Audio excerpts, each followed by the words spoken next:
When I first recorded the video about the author's note, I was hurt. I was hurt bad.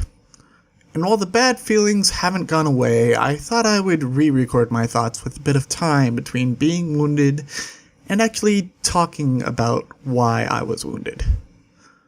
I thought I would take the time to take a tip from VHeart and script out my thoughts, and then go all out and show my love for her work by adopting it in this small section. So first, let me just say that I think I understand what you're saying, Patrick.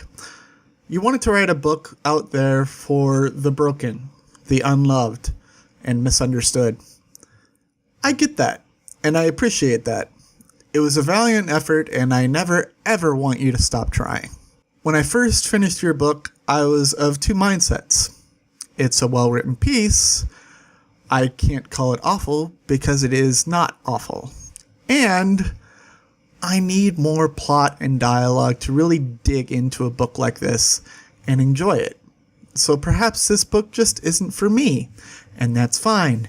Not every book should be for me. I'm incredibly picky. Then I read about your meeting with VHeart, and I'm thinking, amazing! Two people I adore and enjoy the work of got together and know about each other and enjoy the work of each other. This is fantastic.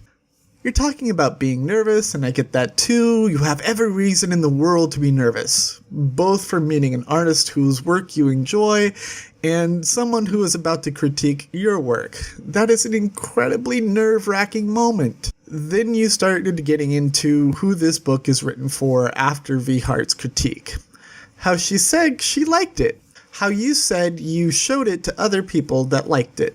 And how you introduced me to this group of fantastic people and your friends who liked your book. And they all said, if someone doesn't like your book, fuck them. This book is for me. You then proceeded to say how if I didn't like your book, there were many other books out there that were for me. I think I get what you're saying. If I didn't like your book, there are so many other books out there that aren't like this one.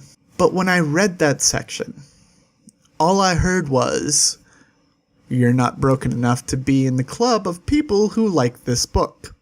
And while many people would have read that and said, okay, perhaps I'm not broken, la-di-da-di-da-di-da, my mind was in a different mindset. You see, my whole life I've been searching for groups I could be a part of, and nowhere did I ever really feel I fit.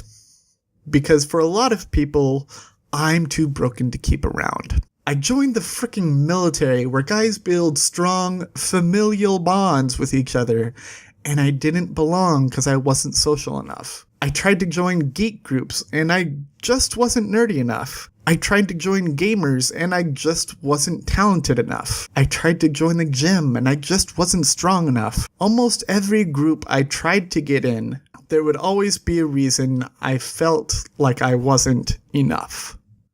I heard about this group of people that liked your book and thought, these are great people. I would love to be in that group. But I didn't like your book. So what I heard then was, you're not broken enough. And that hurt. A lot. Because I am broken.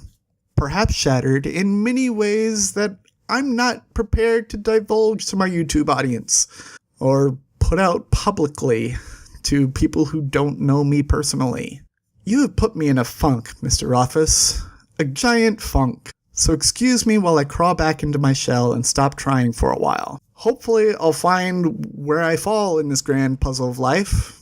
But for now, I'll take my square peg and keep it out of your circular hole. Toodles.